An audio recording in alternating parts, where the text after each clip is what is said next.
Beatrice had exactly 11 minutes before her promotion flight left the ground, the moment she'd worked 5 years to reach.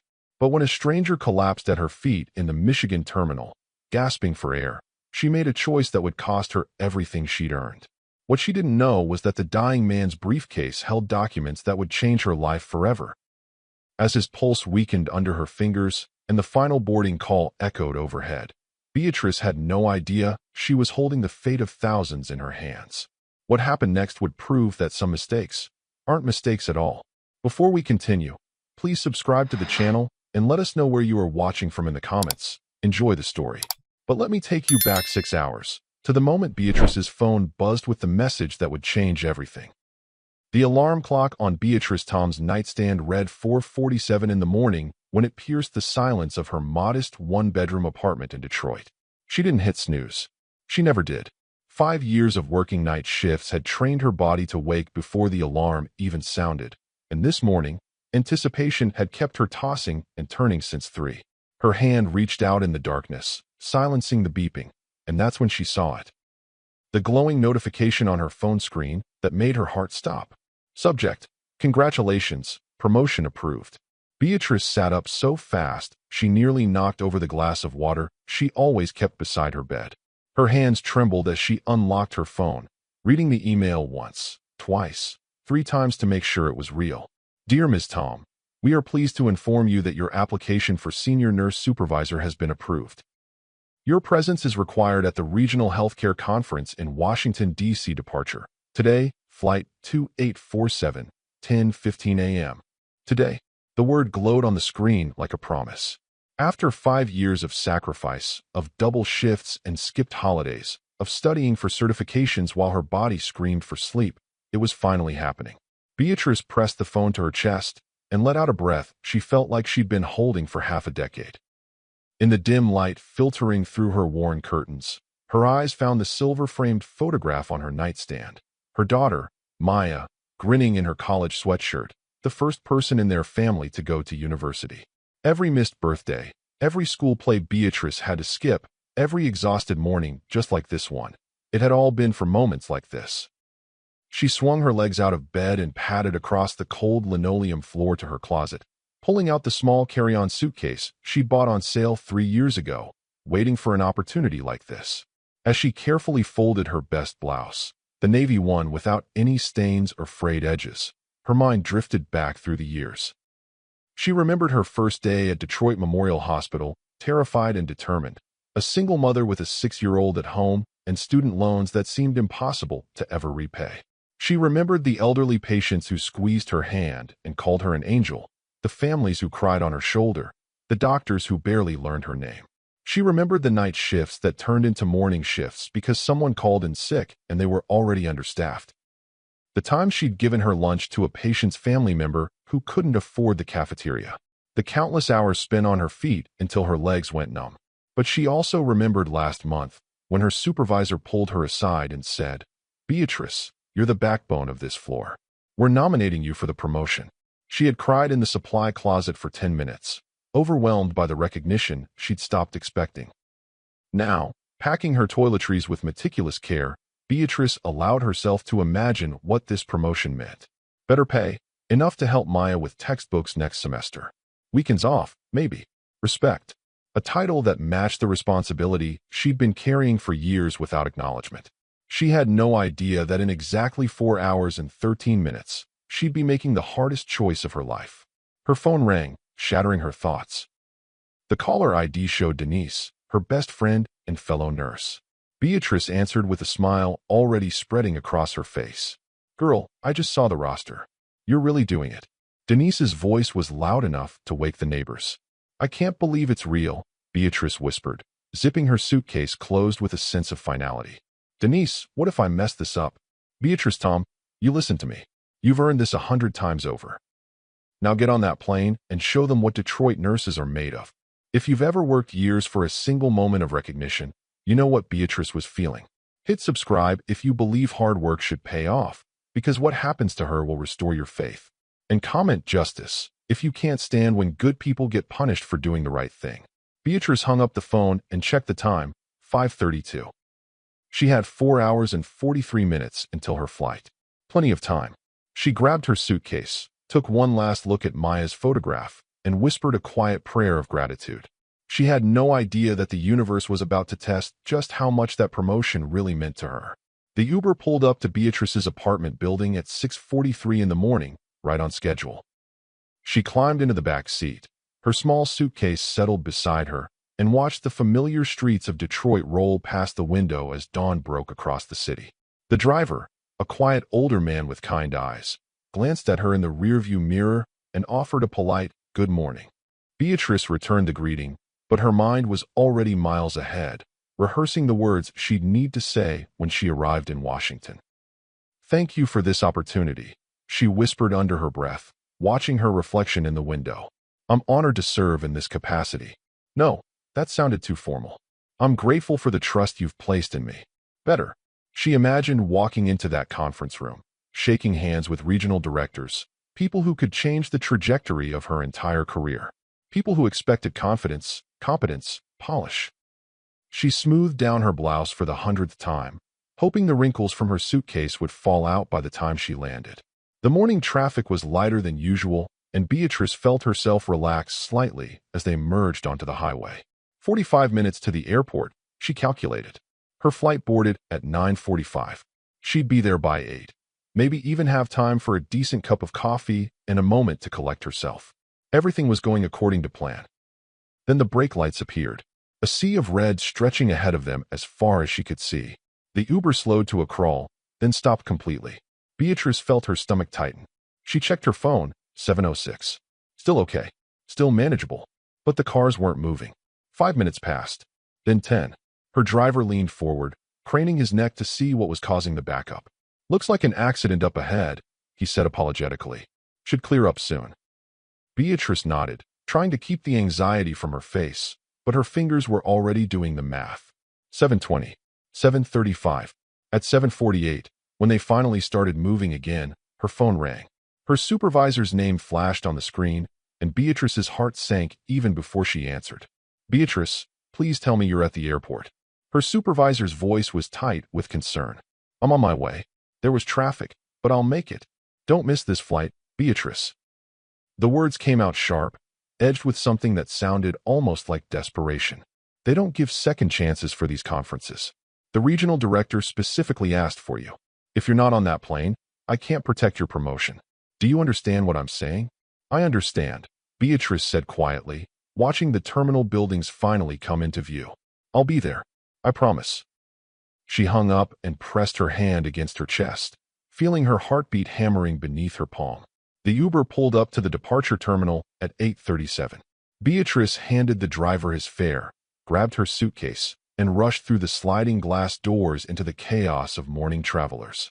The departure board glowed above her head. Flight 2847 to Washington, D.C., Gate B, 47, boarding 9:45 a.m. She had just over an hour. Plenty of time if she moved quickly. But the security line snaked back and forth like a nightmare.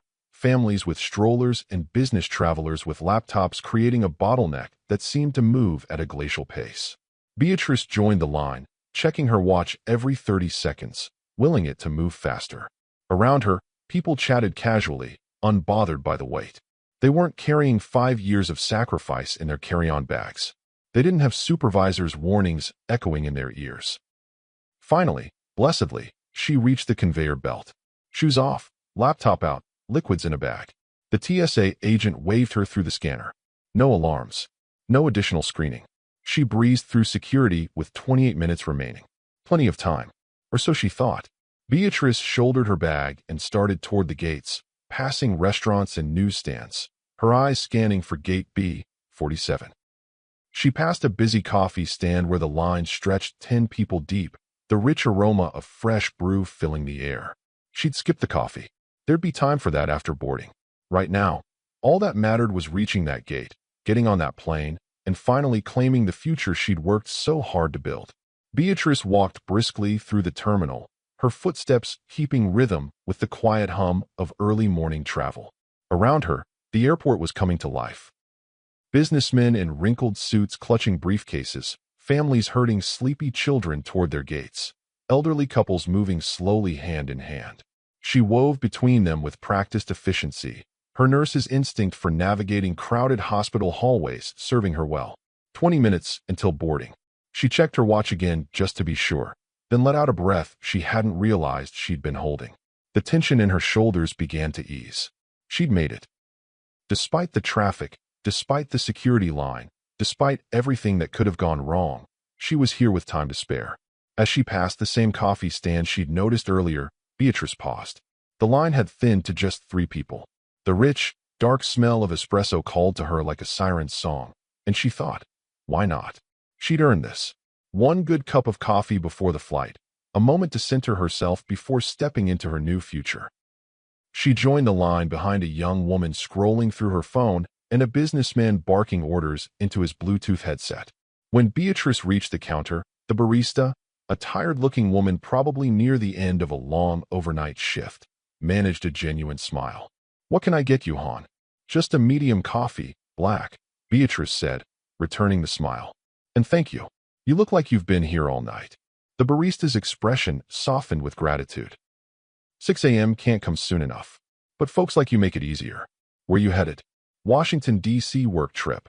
Beatrice didn't mention the promotion. Saying it out loud still felt like tempting fate.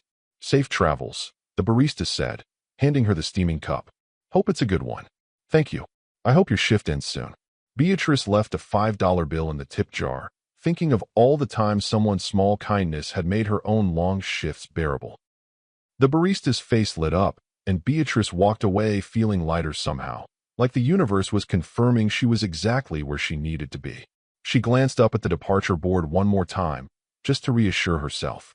Flight 2847 to Washington, D.C., Gate B, 47, on time, boarding 9:45 a.m. Perfect.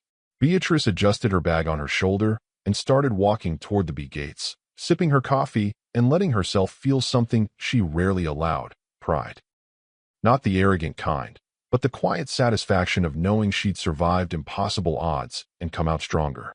The terminal around her buzzed with the particular energy of people in transit, everyone moving towards somewhere else, carrying their own stories and destinations. A little boy ran past her, chasing a balloon while his mother called after him. 2 teenagers slumped against their backpacks, headphones blocking out the world.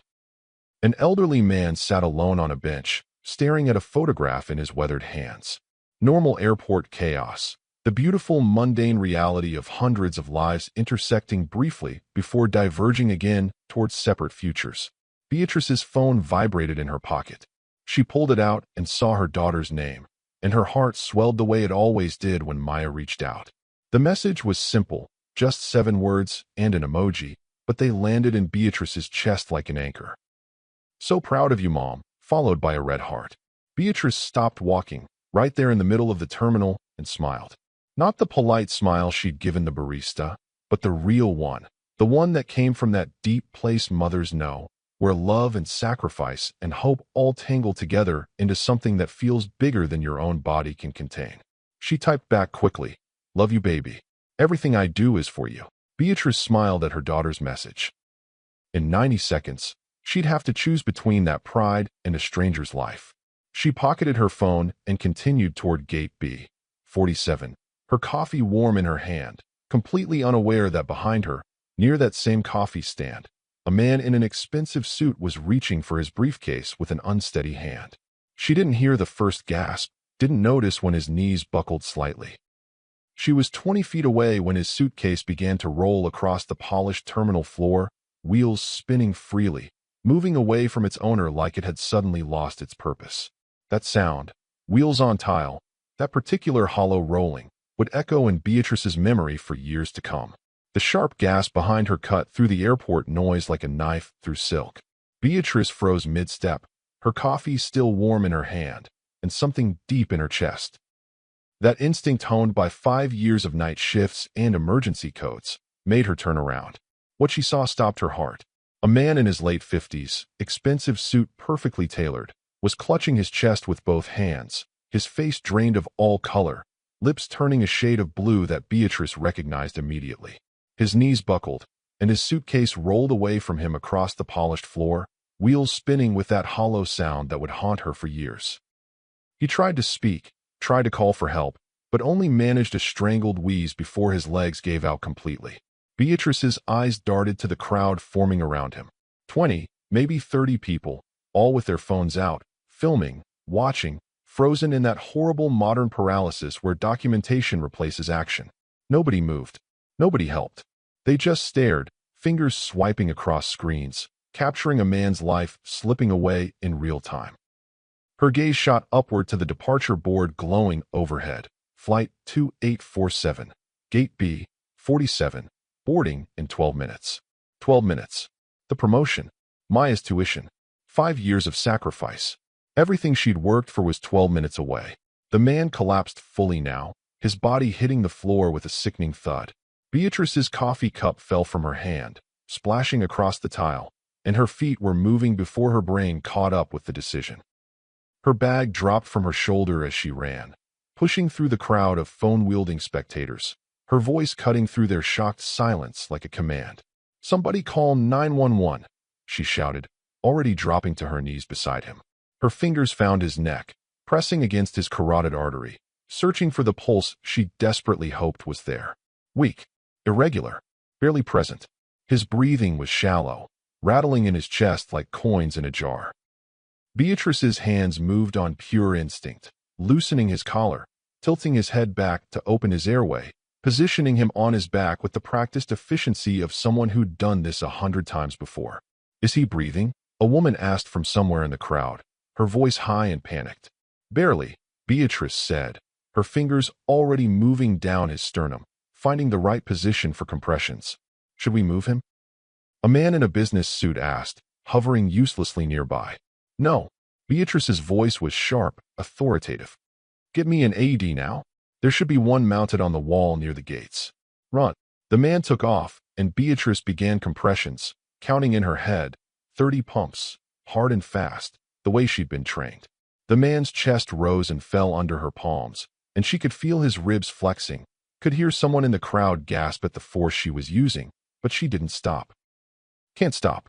Won't stop." 2 rescue breaths. Back to compressions. Somewhere above her, the departure board flickered. 10 minutes until boarding. Her mind screamed at her. 10 minutes, Beatrice. Your flight. Your promotion. Everything you've sacrificed. Run. Someone else will help him. But her hands kept moving, kept pressing, kept fighting for this stranger's life, while her own future slipped through her fingers like sand. 8 minutes now.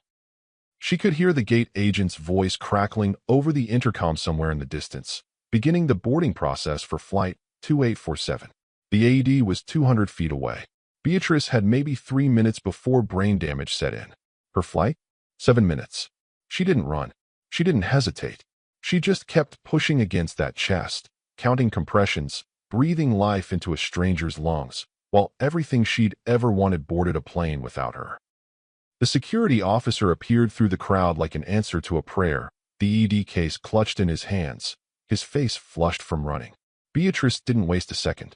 She grabbed the device, ripping open the case with hands that had stopped shaking the moment the emergency began. This was her element. This was what 5 years of night shifts and impossible decisions had trained her for. "Clear the area," she commanded, her voice steady and authoritative. The crowd stepped back instinctively, responding to the calm competence radiating from this woman in her wrinkled blouse, kneeling on a dirty airport floor like it was an operating room. She pulled the electrode pads from the AED, her movements precise and practiced. "Someone apply pressure here," she said, noticing a small cut on the man's forehead from where he'd hit the ground.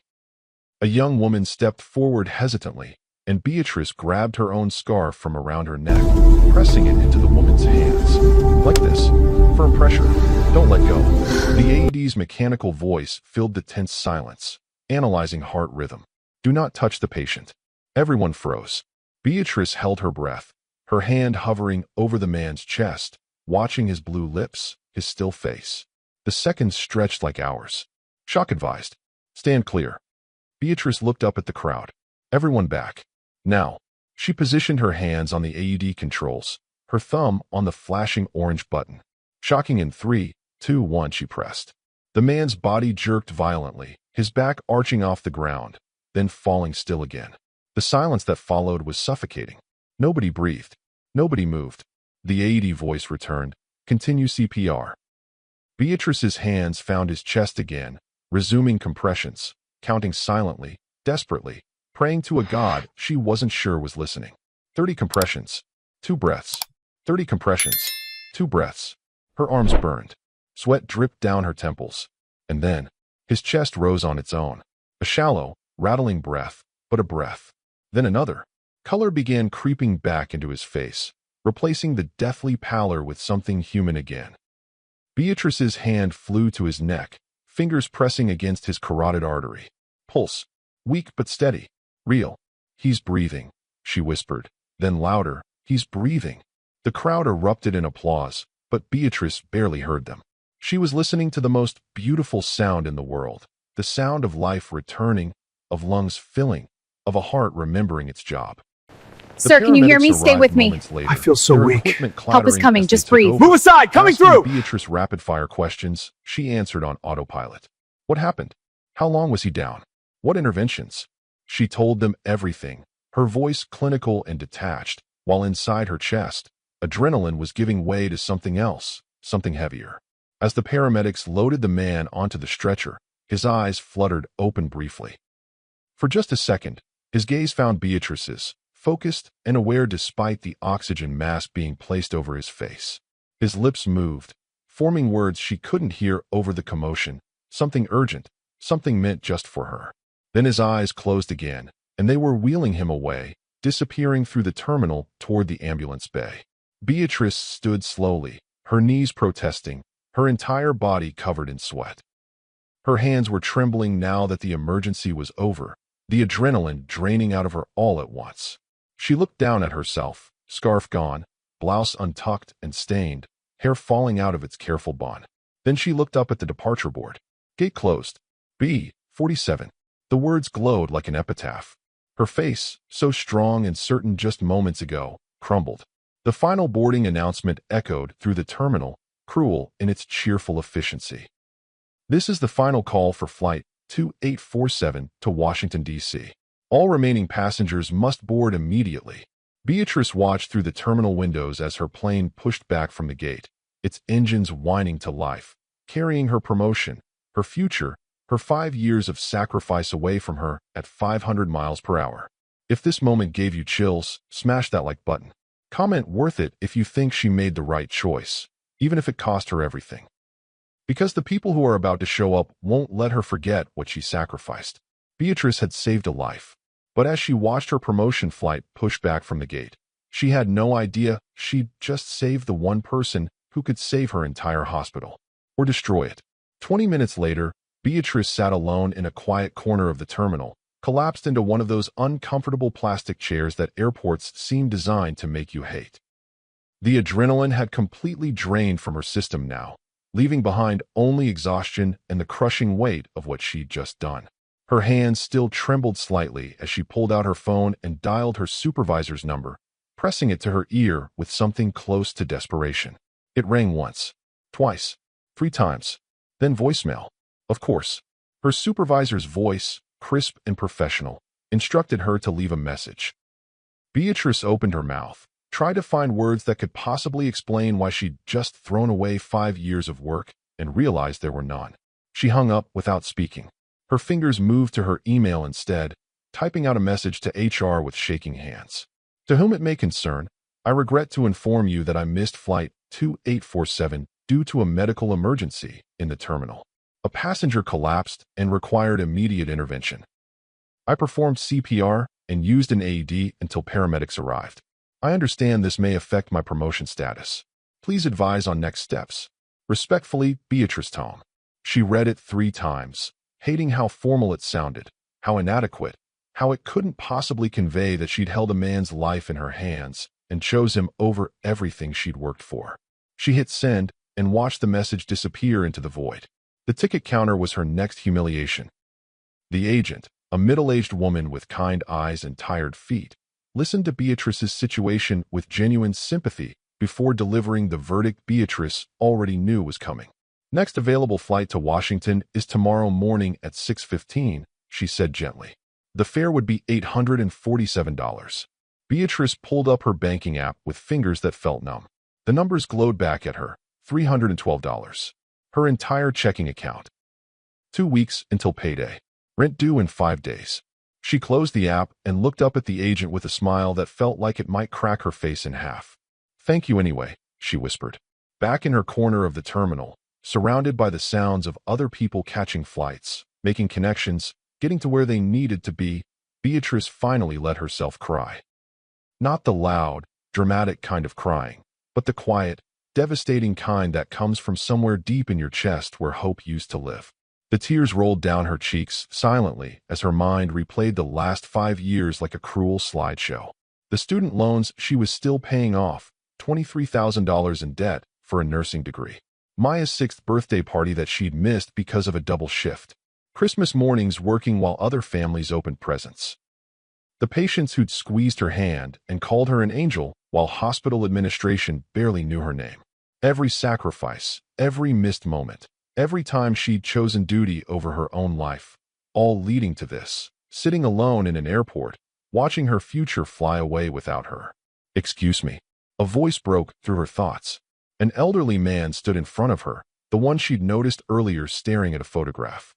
"I saw what you did back there. That was incredible." Beatrice wiped her eyes quickly, trying to compose herself. "Yeah," she said, her voice hollow. "Incredibly stupid." Her phone buzzed in her hand. Unknown number. She glanced at it and let it go to voicemail. Probably a spam call. The last thing she needed right now was someone trying to sell her extended car warranty. The elderly man shook his head. "Not stupid. Heroic. That man would be dead if not for you." Before Beatrice could respond, she noticed an airport security officer walking toward her with purpose, his eyes locked on her face. Her stomach dropped. What now? Was she in trouble for the medical intervention? Did something happen to the man she'd saved? "Ms. Tom?" the officer said, stopping in front of her chair. Beatrice stood slowly, her legs unsteady. "Yes." The security officer's expression was unreadable, professional in that way that made Beatrice's heart race with uncertainty. "The gentleman you helped," he said, his tone formal but not unkind. "He's asking for you." Beatrice blinked, confusion replacing her anxiety. "He's still here? I thought the paramedics took him to the hospital." "They brought him to our medical facility here in the terminal for evaluation before transport. He's stable now, and he's requesting to speak with you personally." The officer gestured toward the terminal's interior corridors. "If you'll follow me, please." Beatrice grabbed her bag and followed, her mind spinning with questions. Why would he want to see her? People didn't usually ask to meet the strangers who saved them, at least not immediately, not before they'd even left for the hospital.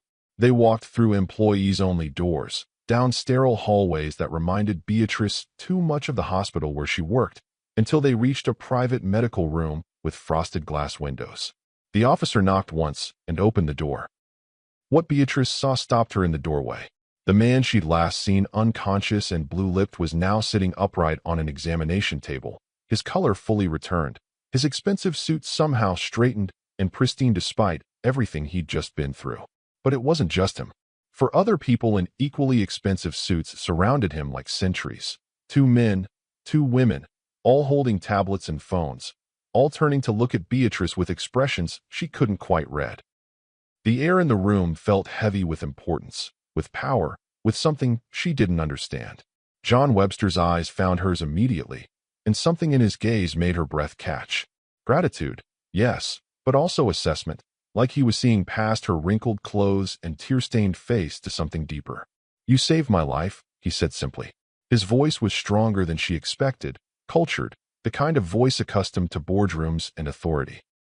Beatrice stepped into the room, suddenly aware of how out of place she looked among these polished, powerful people. "I'm a nurse," she said quietly. "It's what I do." John studied her for a long moment, and the 4 suits around him exchanged glances that Beatrice caught in her peripheral vision. Meaningful looks, eyebrows raised, subtle nods that seemed to communicate something significant. "What's your name?" John asked. "Beatrice. Beatrice Tom." He reached into his jacket pocket with steady hands and pulled out a sleek leather wallet. From it, he extracted a business card, cream-colored and embossed, the kind of card that cost more to print than Beatrice spent on groceries in a week. He produced an expensive pen and wrote something on the back of the card in quick, decisive strokes before holding it out to her. "Call this number tomorrow. 9 a.m. sharp."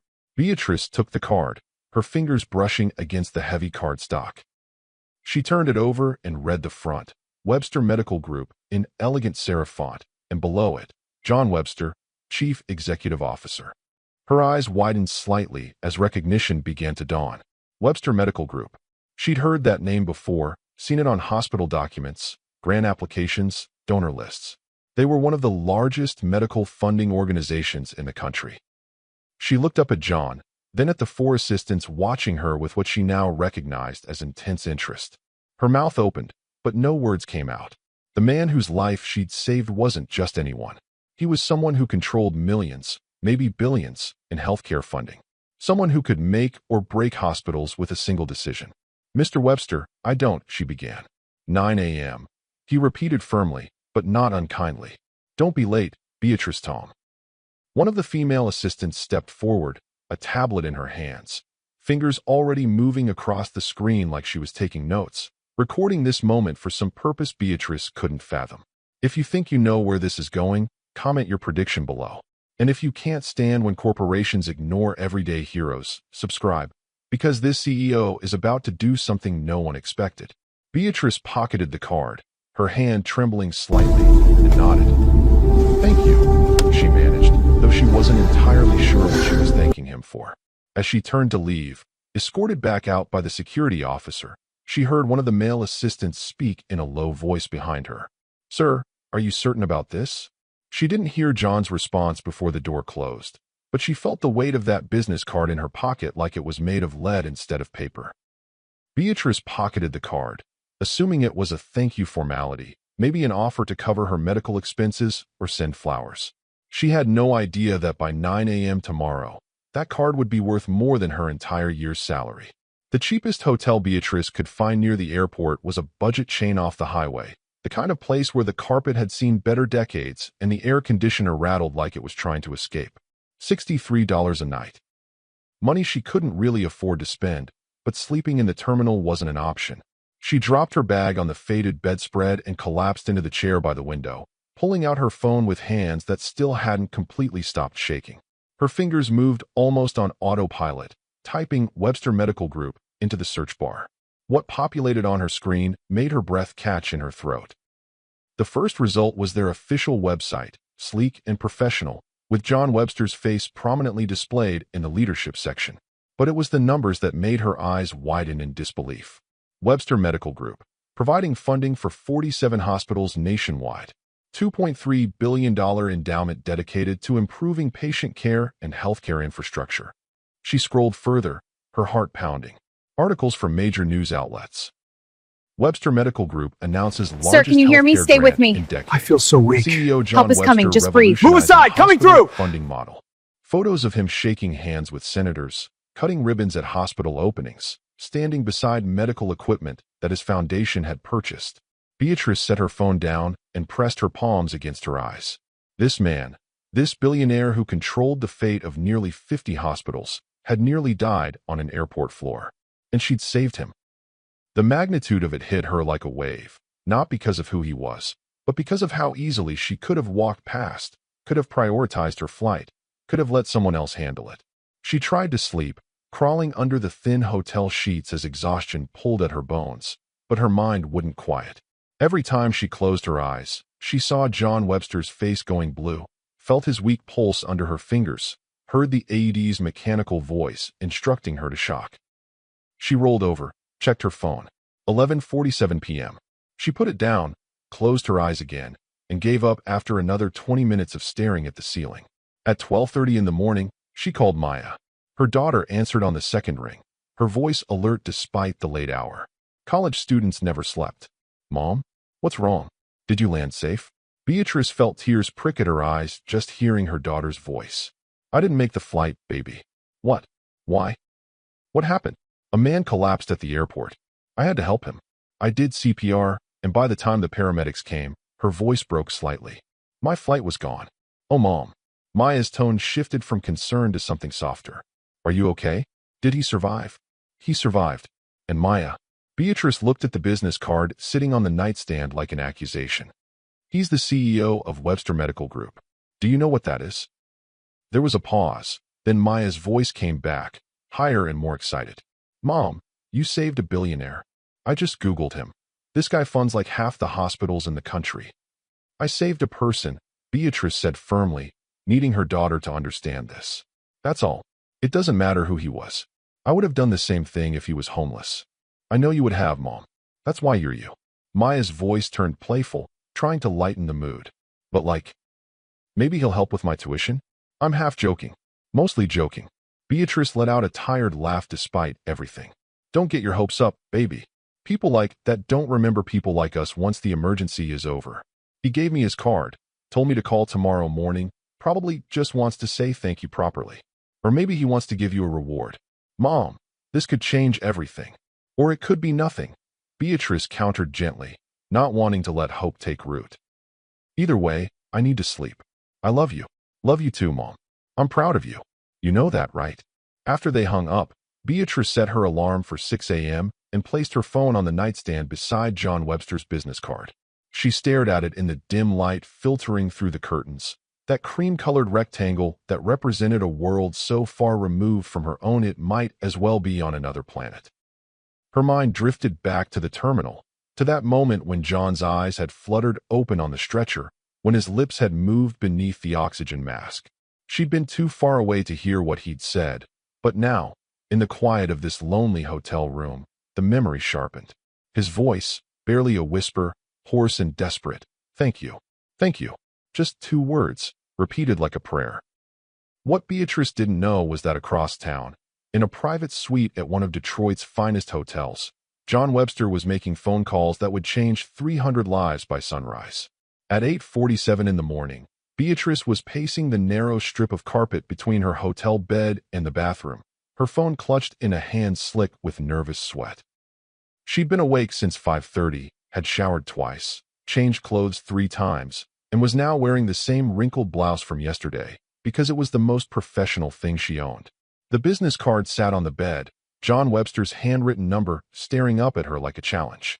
9 a.m. sharp, he'd said. She checked her phone again. 8:51. Her thumb hovered over the numbers she'd already typed in but hadn't yet dialed. What was she supposed to say? Thank you for the opportunity? Sorry I saved your life? Her mind spun through a dozen opening lines, each one sounding more ridiculous than the last. 8:59. She couldn't put it off any longer.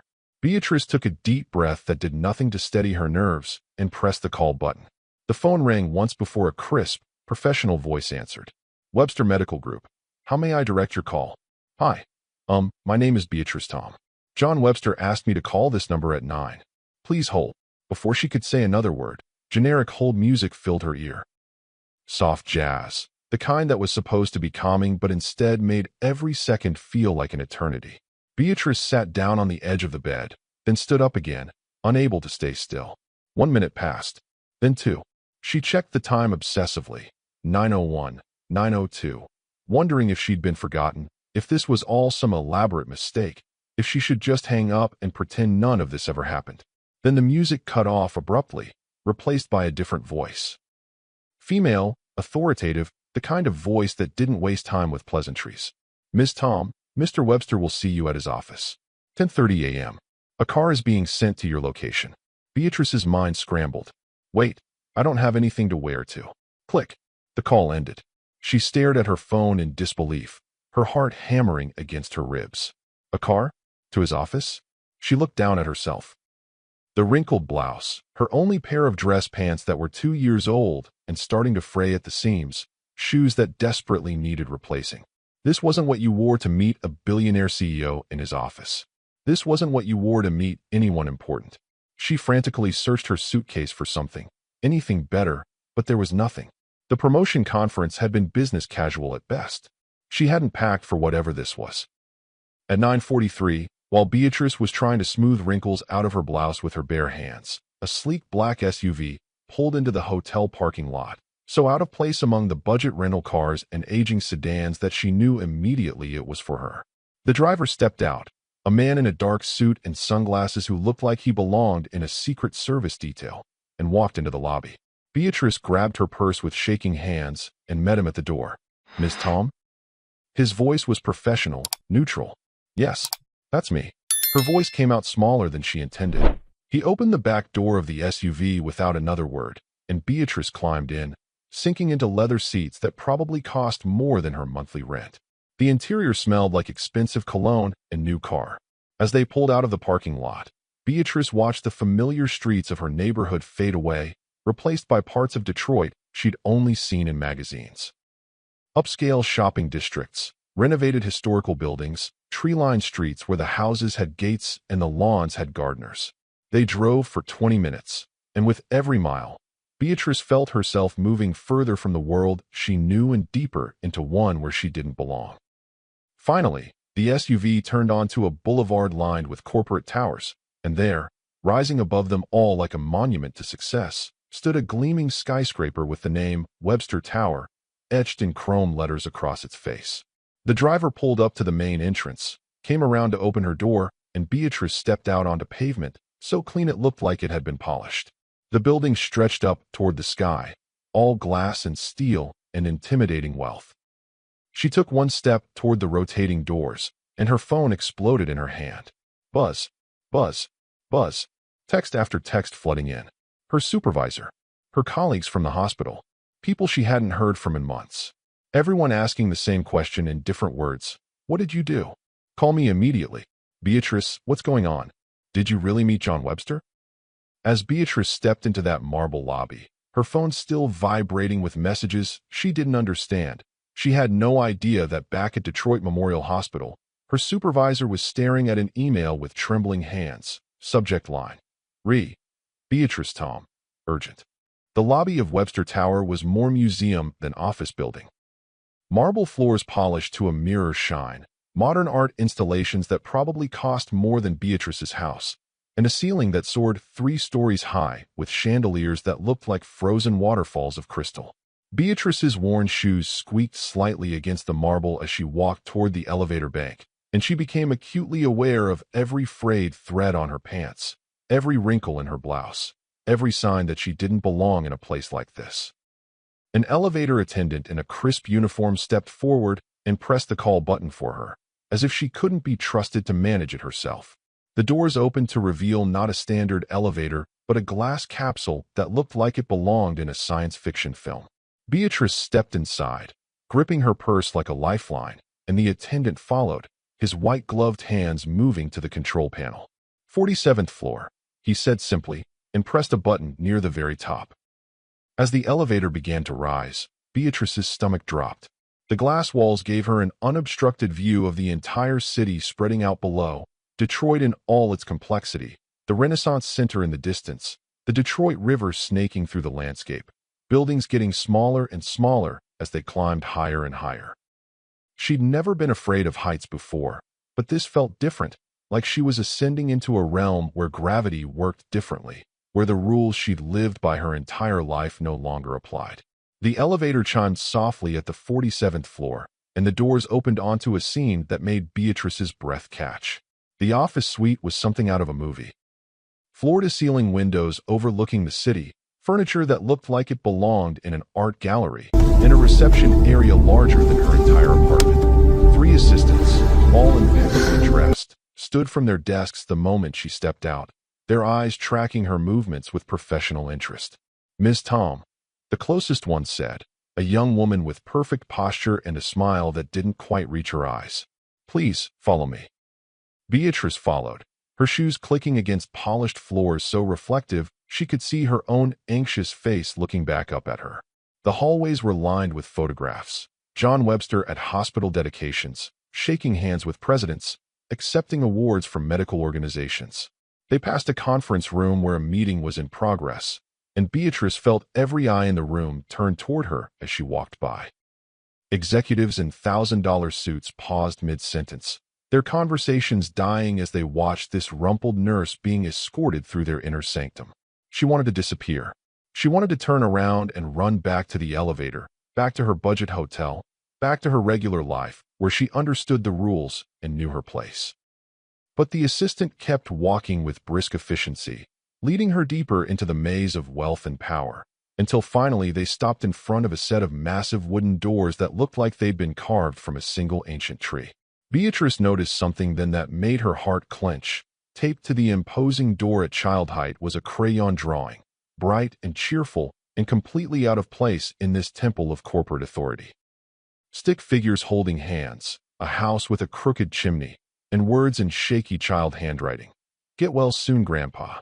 The drawing was recent, the tape still clear, and it reminded Beatrice Sir, can you hear me? Stay with me. that the man I feel she'd so saved weak. wasn't Help just is coming, a just billionaire breathe. CEO. Move aside! Coming He was through! someone's grandfather, someone's father, someone who had people who loved him enough to draw him pictures. The assistant knocked once, a soft, respectful rap against the wood, and a voice from inside called out, "Come in." The doors swung open, and Beatrice stepped into an office that seemed to occupy half the entire floor. John Webster stood at floor-to-ceiling windows on the far side of the room, his back to her, hands clasped behind him in a pose that radiated authority and contemplation. The morning light streamed through the glass, silhouetting him against the Detroit skyline, making him look less like a man and more like a monument. "Mr. Webster will see you now," the assistant murmured, and then she was gone, the doors closing behind Beatrice with a soft, final click that sounded like a trap springing shut. Beatrice stood there, unsure whether to speak or wait, her heart pounding so hard she was certain he could hear it across the vast expanse of expensive carpet between them. The silence stretched, heavy and loaded with meaning she couldn't decipher. Then, without turning around, John Webster spoke, his voice carrying clearly across the room despite its measured quietness. "Tell me, Beatrice," he said, still facing the windows, still silhouetted against the light. "What do you think happens to people who miss their promotion flights?" John Webster turned around slowly, and Beatrice was struck by how completely different he looked from the dying man she'd cradled on that airport floor. His color had fully returned, his eyes were sharp and assessing, and he carried himself with the kind of commanding presence that made powerful people listen when he spoke. He gestured toward a leather chair positioned in front of his massive desk. "Sit, please." Beatrice lowered herself into the chair, sinking into leather so supple it probably cost more than her car. The chair seemed designed to make visitors feel small, positioned slightly lower than John's own seat, forcing her to look up at him. Every detail in this office was calculated, she realized. The intimidating desk, the positioning, the floor-to-ceiling windows behind him that made him look larger than life. John settled into his own chair and folded his hands on the desk, studying her with an intensity that made Beatrice want to squirm. "I know about your flight," he said without preamble. "About your promotion. About what you sacrificed yesterday." Beatrice's eyebrows drew together in confusion. "How do you?"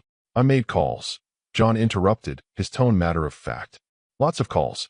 Last night, after you left the airport medical facility, I had my team do some research." He reached for a manila folder sitting on his desk and slid it across the polished surface toward her. "Go ahead. Open it." With trembling fingers, Beatrice pulled the folder closer and opened it. What she saw made her breath stop in her throat. It was her entire employment file from Detroit Memorial Hospital, every performance review, every commendation, every shift she'd worked for the past 5 years laid out in meticulous detail. Documents she'd never seen, evaluations she didn't know existed, all compiled into a dossier that painted a complete picture of her professional life. John's voice continued, steady and measured. Detroit Memorial Hospital. 5 years of service. Almost exclusively night shifts. Perfect attendance record. Not a single patient complaint. 3 formal commendations for going above and beyond duty. He paused, his eyes never leaving her face. Medical scholarship offer from the University of Michigan that you couldn't accept because of student loans from your nursing degree. Loans you're still paying off. Beatrice looked up from the folder, her mind reeling. How did he know all of this? How had he learned more about her life in 12 hours than most people learned in years? "Mr. Webster," she began, her voice shaky, "I appreciate the thank you. And this is overwhelming, but I really need to get back to Detroit and explain to my supervisor what happened. I need to try to salvage." John held up one hand, and Beatrice's words died in her throat. There was something in his expression now, something darker, more complicated than simple gratitude. "Your hospital received $50 million from my foundation last year," he said, his tone shifting to something colder, more businesslike. "Did you know that?" Beatrice shook her head slowly. I know. I mean, I knew we had donors, but I didn't know the amounts, or $50 million, John repeated, leaning back in his chair. Designated specifically for patient care improvements, nursing staff expansion, and equipment upgrades. That money was supposed to make life better for people like you, Beatrice. People who work themselves to exhaustion because they actually care about saving lives. Something in his voice made Beatrice's stomach tighten with dread. There was anger there, barely controlled, simmering just beneath the professional veneer. John's jaw tightened. I was on my way to Detroit yesterday. On that flight you missed, actually, to pull that funding. All of it. He paused, letting the words sink in. Your hospital's administration has been careless. Let's say they've been very careless with patients. With staff. With people like you who keep that place running on fumes and determination while the executives give themselves bonuses with money that was meant to save lives. Beatrice's blood ran cold. The folder in her lap suddenly felt heavy, like it contained not just her employment history, but evidence of something much larger, much more devastating. Her mind flashed to the constant understaffing, the equipment that never got replaced, the promises from administration that things would get better while nurses like her worked double shifts to cover the gaps. You mean, she started, but couldn't finish the sentence. I mean your hospital was about to lose everything, John said bluntly. 3 floors scheduled to close. 200 staff positions eliminated. Hundreds of patients forced to find care elsewhere. I had the paperwork drawn up, the board vote secured. I was flying to Detroit to deliver the news personally. The room seemed to tilt around Beatrice. Her hospital, the place where she'd spent 5 years of her life, where she'd saved countless patients, where her colleagues had become family, was about to be gutted. And somehow, impossibly, she was standing in the middle of it, sitting in this billionaire's office, holding a folder that contained her entire professional life, while he explained how close everything had come to collapse. Drop a no way in the comments if this twist shocked you. And subscribe if you believe everyday heroes deserve more than poverty wages, because what this CEO does next will make you believe in justice again. But you saved my life, John continued, his voice softening slightly. And that changed something. John stood from his desk and walked to the windows, his hands clasped behind his back again in that same contemplative pose. When he spoke, his voice carried the weight of someone who'd been carrying a burden for far too long. I've spent 3 months investigating Detroit Memorial, he said, staring out at the city below. My team compiled reports, interviewed former employees, analyzed financial records. What we found was systematic negligence, staff shortages that put patients at risk, complaints from nurses that were filed and then buried. People like you forced to work 16-hour shifts because administration refused to hire adequate coverage. Beatrice felt something click into place in her mind. Puzzle pieces she'd been too exhausted to assemble suddenly forming a clear picture. That's why we're so understaffed, she whispered, more to herself than to him. I thought it was budget constraints. They kept telling us there wasn't money for new hires, that we had to make do, that everyone was struggling. John turned to face her, and the anger in his eyes was controlled but unmistakable. Your administration spent the foundation money on executive bonuses, Beatrice. Not equipment, not staff. Bonuses. The CEO gave himself a $2 million raise while you were working double shifts and patients were being transferred out because of inadequate nursing coverage. Beatrice's face hardened, her hands gripping the arms of the chair. Every missed birthday with Maya, every time she'd come home so exhausted she could barely stand, every patient she'd worried about because there weren't enough hands to provide proper care, all of it had been unnecessary. All of it had been because people at the top chose their own wealth over the lives they were supposed to protect. Yesterday, John continued, his voice measured but heavy. I was flying to Detroit to personally shut down the funding and close 3 floors. Obstetrics, pediatrics, and emergency services were going to be relocated to other facilities. I'd already drafted the press release, scheduled meetings with the media. Detroit Memorial was going to be made an example of what happens when hospitals betray their mission. He paused, and the silence that filled the office was deafening. Beatrice couldn't breathe. She thought of the mothers giving birth on the obstetrics floor, the children fighting cancer in pediatrics, the accident victims rushed through emergency room doors. All of them about to lose access to care because of greed she'd been too ground down to even notice. Then you saved my life, John said quietly. Beatrice looked up at him, confusion and anger and desperation warring in her chest. "I don't understand what this has to do with me," she said, her voice breaking slightly. "I'm just one nurse. I did what anyone should have done. That doesn't change what's happening at my hospital. It doesn't change that patients are suffering because—" "You showed me something I'd forgotten," John interrupted, returning to his desk, but not sitting down. He leaned against it, closer to her now, more human somehow. "That there are still people in that hospital who actually care. People who'll sacrifice everything, their promotions, their futures, their own well-being, to save a stranger's life. People like you, Beatrice. And people like my wife." Beatrice blinked, caught off guard by the sudden, personal revelation. "Your wife?" John's expression softened with a grief that looked old but not healed. "She was a nurse. Emergency room. She worked at a hospital not unlike Detroit Memorial. Understaffed, underfunded, administrators more concerned with profit margins than patient outcomes. She died 11 years ago from a stress-related heart attack. She was 43 years old." The air went out of Beatrice's lungs. She saw it now. The drawing on his door from a grandchild who'd never really known their grandmother. The way his anger at hospital administration felt personal and deep. The reason a billionaire CEO would spend 3 months investigating one struggling hospital in Detroit. John walked to a cabinet along the wall and opened a drawer, pulling out something Beatrice recognized immediately. Her scarf, the one she'd used as a makeshift tourniquet yesterday. He held it carefully, almost reverently, his fingers tracing the fabric. "That scarf you used as a tourniquet?" he said, his voice thick with emotion. "It belonged to my wife. I carry it everywhere. It's one of the few things I have left of her." He looked up, and Beatrice saw tears threatening at the corners of his eyes. "When I woke up on that stretcher and saw you'd used it to help save me, it felt like she was there, like she was telling me something."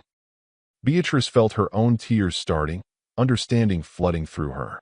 This wasn't about money or foundations or corporate decisions. This was about a man who'd lost someone he loved to a system that ground good people into dust, and who'd been trying to fix it the only way he knew how, with money and power and righteous anger. For the first time since entering this intimidating office, Beatrice saw John Webster not as a billionaire CEO, but as a widower still carrying his wife's scarf, still fighting the fight she'd died fighting, still trying to save people like her.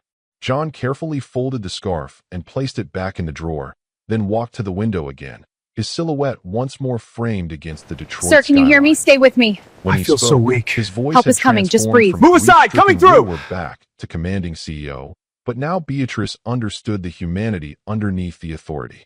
"Here's what's going to happen, Beatrice," he said, his tone leaving no room for argument. "Tomorrow morning, you're going to walk into Detroit Memorial Hospital." Beatrice opened her mouth to protest, to explain that she'd already lost her promotion, that going back would mean facing her supervisor's disappointment and her colleagues' questions, but John continued without pause. "Your supervisor is going to apologize for doubting you," he said, turning slightly to look at her over his shoulder.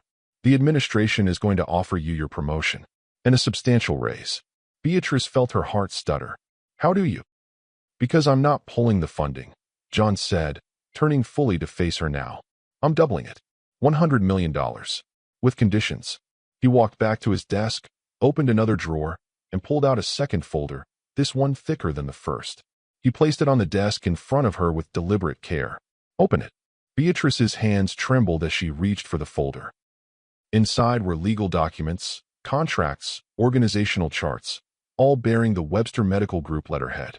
Her eyes scanned the pages, trying to make sense of the dense legal language, until she found a page with her name in bold letters at the top.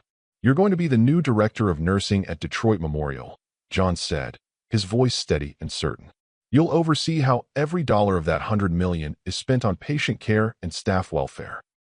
Equipment purchases, hiring decisions, scheduling policies, working conditions, all of it goes through you.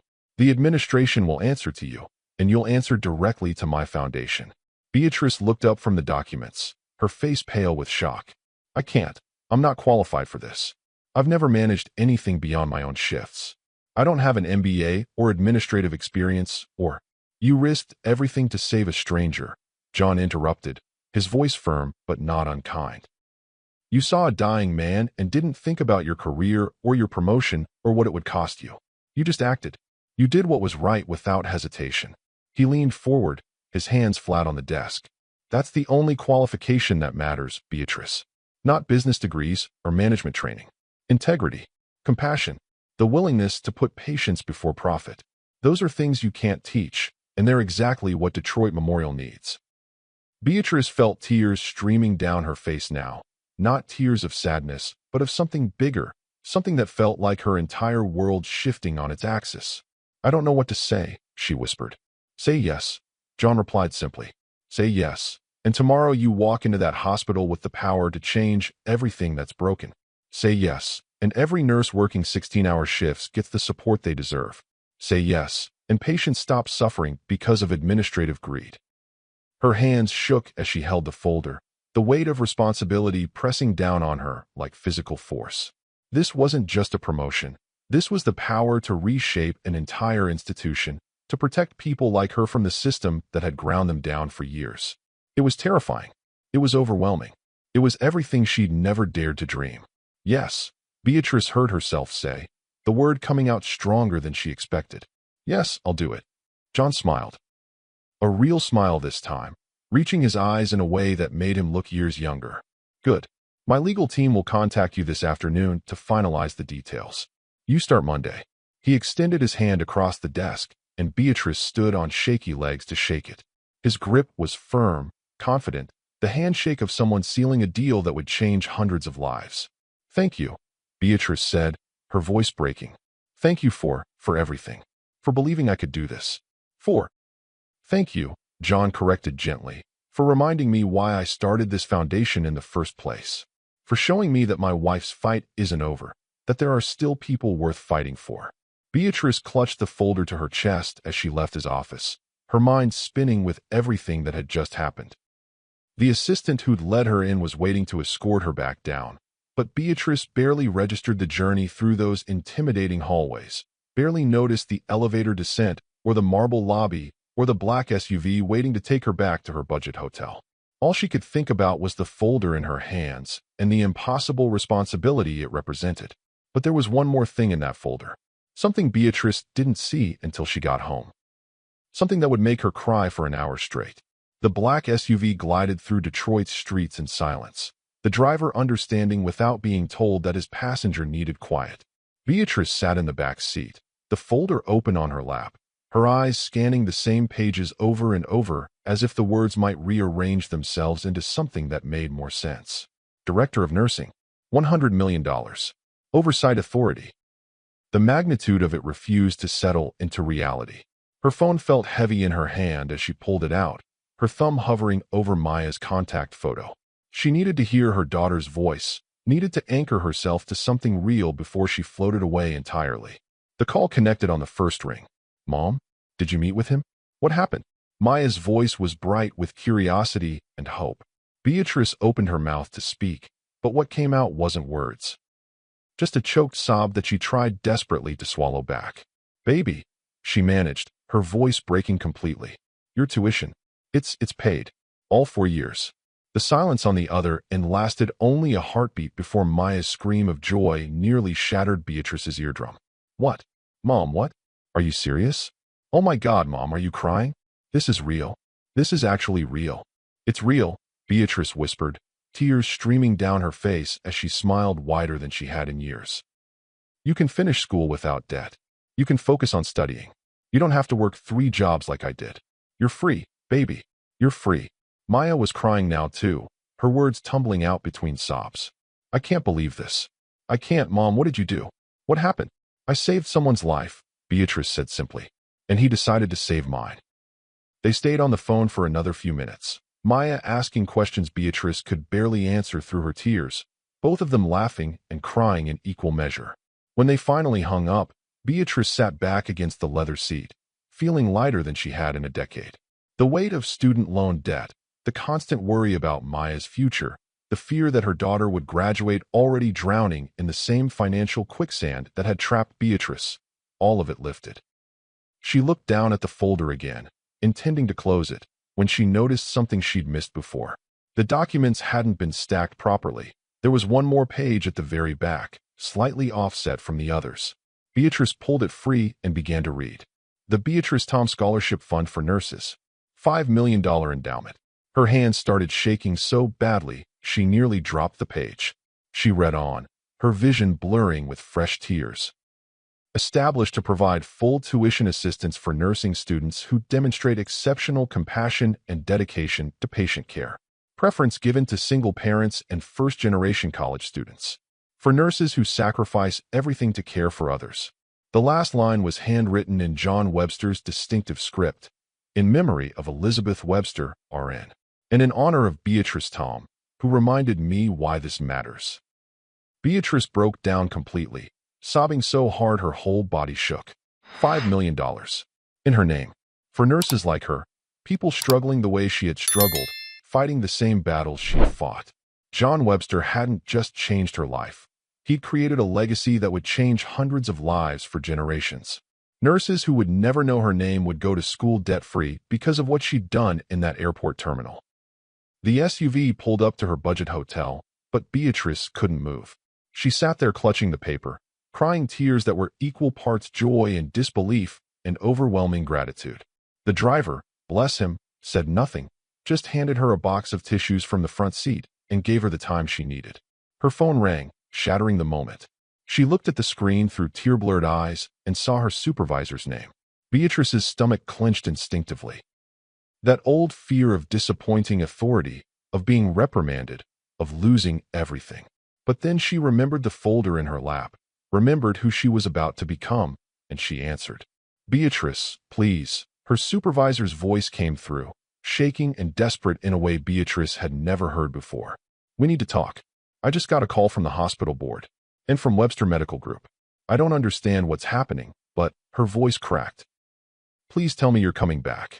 Beatrice wiped her eyes, straightened her spine, and found her voice, stronger now, steadier. I'll be there Monday morning, she said quietly. And yes, we definitely need to talk. If this moment hit you in the feels, smash that subscribe button. Comment, this is justice, if you believe good people should win for once. Share this with someone who needs to believe that kindness still matters, because what happens next proves it does. She hung up and finally stepped out of the SUV, the folder tucked carefully under her arm like the precious cargo it was. The driver nodded to her respectfully, differently than he had this morning, like he somehow knew she was different now too. But the real shock was waiting for her at the hospital the next morning, something even John Webster didn't plan for. Monday morning arrived with the kind of bright autumn sunshine that felt like a promise. Beatrice stood in the parking lot of Detroit Memorial Hospital, staring up at the building where she'd spent 5 years of her life, and took a deep breath. She was wearing her best outfit, the navy blouse freshly pressed, her nicest pants, shoes she'd polished until they gleamed. The folder from John Webster was tucked securely in her bag, but she didn't need to look at it anymore. She'd memorized every word. She pushed through the main entrance doors and stopped dead in her tracks. The lobby was packed with people, nurses in scrubs, doctors in white coats, janitors, cafeteria workers, administrative staff. Easily 100 people crowded into a space meant for half that many. And they were all looking at her. Beatrice's first thought was that something terrible had happened, some emergency that required all hands on deck. Her mind immediately went into crisis mode, scanning for signs of what was wrong. But then she saw their faces. They were smiling. Some were crying. And then, like a wave starting from the back and rolling forward, they began to clap. The applause started slowly, a few people at first, then built into a thunderous crescendo that echoed off the tile floors and filled the entire lobby. A standing ovation. For her. Beatrice stood frozen, her hand still on the door handle, unable to process what was happening. Nurses she'd worked beside for years were crying openly, hugging each other and applauding. The sound was deafening, overwhelming, impossible. Then she saw the banner stretched across the reception desk, hand-painted in large letters. Thank you, Beatrice. Our hero. I don't understand, Beatrice whispered, but her words were lost in the noise. People began surging forward, her colleagues, her friends, nurses she'd mentored and nurses who'd mentored her. They embraced her, tears streaming down their faces, words of gratitude tumbling out faster than she could absorb them. You saved us, Beatrice. You saved all of us. We heard what you did, what you gave up, what you risked. Through the crowd, Beatrice saw her supervisor approaching. Sir, can you hear me? Stay with me. Tensed, I feel so weak. expecting the reprimand Help is coming. she'd Just been breathe. dreading. Move aside! But Coming her through! supervisor's face was different. Humble, almost ashamed. The woman who'd warned her not to miss that flight now looked at her with something close to reverence. Beatrice, her supervisor said, her voice thick with emotion. We heard what you did. All of it. How you saved John Webster's life. How you missed your promotion flight. How you... She stopped, swallowing hard. I'm so sorry. I'm sorry I doubted you. I'm sorry I made you feel like that promotion was more important than saving a life. Before Beatrice could respond, a hospital administrator appeared at her supervisor's shoulder, a man in an expensive suit who normally wouldn't give a floor nurse the time of day. He looked nervous, actually nervous, his hands fidgeting with his tie. Ms. Tom, we'd like to discuss your new position. Perhaps we could step into my office and... But the nurses surrounding Beatrice weren't having it. They closed ranks around her protectively, their voices rising in a chorus of support. She doesn't answer to you anymore, someone called out. You fought for us without even knowing it. Beatrice, said Jennifer, a young nurse Beatrice had trained 2 years ago. All those meetings we had about staffing, all those complaints we filed that went nowhere. You're going to fix it all. That promotion, another voice added. You earned it 1,000 times over. Every double shift, every time you stayed late, every patient whose hand you held. You earned this. Beatrice felt tears streaming down her face for what felt like the 100th time in 3 days. But then the crowd parted slightly, and an elderly woman in a wheelchair was pushed forward by a younger woman Beatrice recognized as one of the floor nurses.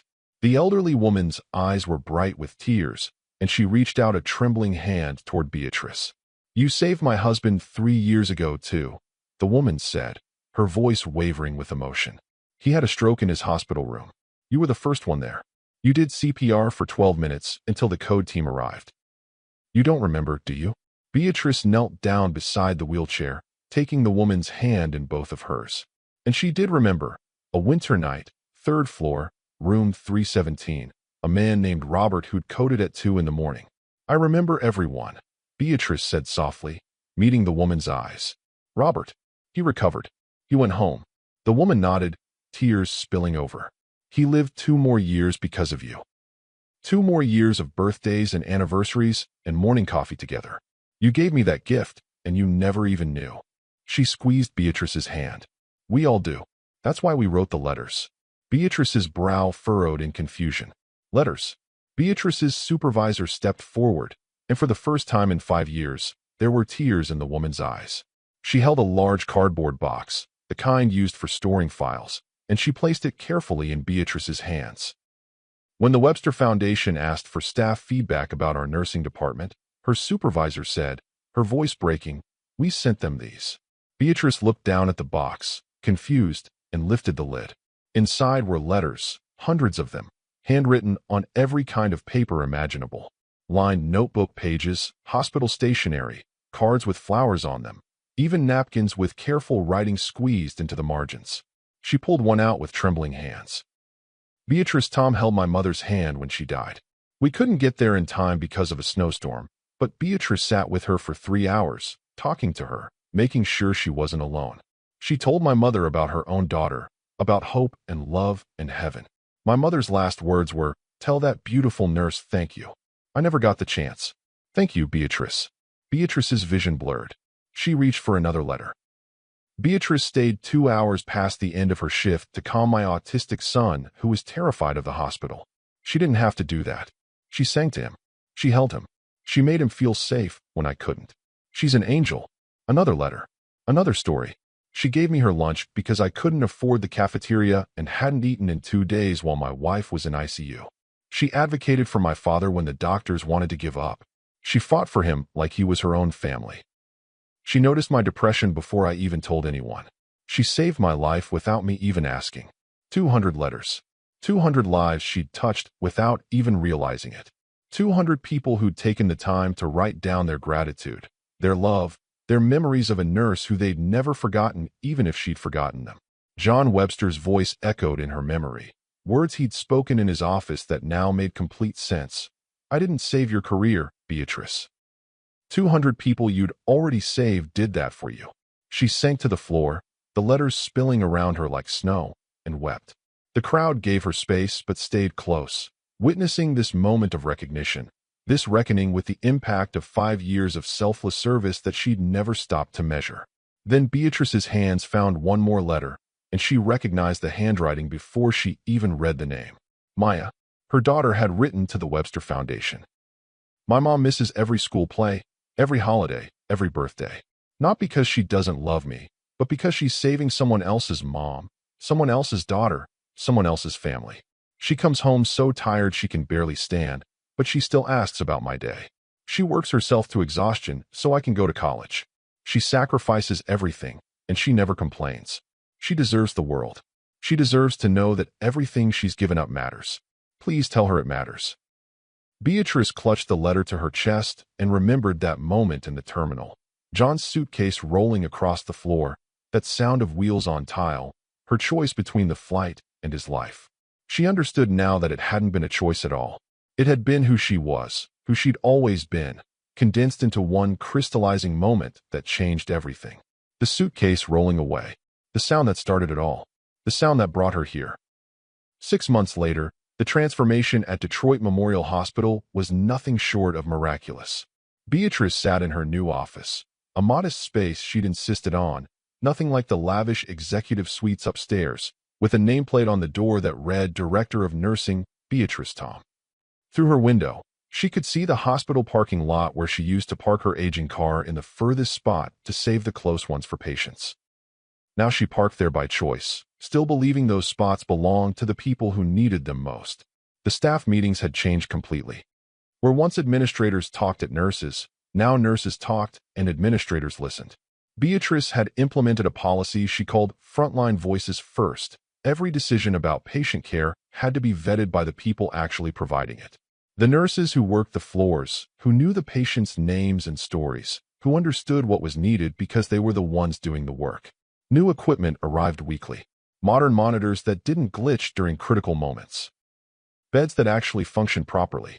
For pumps that nurses didn't have to jerry-rig to make work. The ICU got a complete technology overhaul. The emergency department expanded to handle the patient load they'd been struggling with for years. But the change Beatrice was most proud of wasn't visible in equipment or budgets. It was visible in the faces of her staff. Nurses smiled again. They had time to actually care for patients instead of just rushing from crisis to crisis. The mandatory overtime that had become routine was now rare. New hires meant adequate staffing. People stopped quitting. During college break, Maya came to volunteer, wearing scrubs her mother had bought her, shadowing in the pediatrics ward. Beatrice watched her daughter interact with sick children and saw herself 20 years ago. That same compassion, that same instinct to comfort and heal. Maybe Maya would become a nurse too. Maybe she wouldn't. But at least now she had the freedom to choose, unburdened by the debt that had defined Beatrice's early career. The day John Webster came to visit, Beatrice gave him a tour of everything his funding had accomplished. They walked through renovated wings, past new equipment, through break rooms where nurses actually had time to take breaks. John watched it all with quiet satisfaction. "You've done more with this money in 6 months than most organizations do in years," he said as they stood in the newly expanded emergency department. Beatrice shook her head, watching a nurse carefully adjust an elderly patient's blanket, taking an extra moment to hold her hand and ask about her grandchildren. "It's not about the money," she said softly. "It never was. It's about remembering that behind every patient is a person, and behind every nurse is someone who chose this work because they believe in something bigger than themselves." John smiled, and Beatrice saw his late wife's memory in that expression. The legacy she'd left, the fight she'd started that others were now continuing. After the tour ended and John departed, Beatrice did something she'd been doing once a week since taking the director position. She changed into scrubs, clipped on her old badge, and went down to the floors. Not to supervise or evaluate, but to work. To check vitals, to hold hands, to be present with patients who needed someone who cared. Because titles and offices and authority were fine. But this direct contact, this human connection, this act of caring, this was who Beatrice Tom really was. Director or floor nurse, it didn't matter. She was someone who showed up, someone who cared, someone who'd always choose the person over the promotion. The Beatrice Tom Scholarship has helped 47 nurses pay for school debt-free. Detroit Memorial's nurse retention rate increased by 340%. And sometimes, the flight you miss is the one you were always meant to take. If this story reminded you that good people still exist, do 3 things. Subscribe so you never miss stories that restore your faith. Share this with someone who needs hope today. And comment, I believe in kindness, if you stand against a world that tells us to only look out for ourselves. Hit that notification bell, because next week's story will leave you speechless. I promise.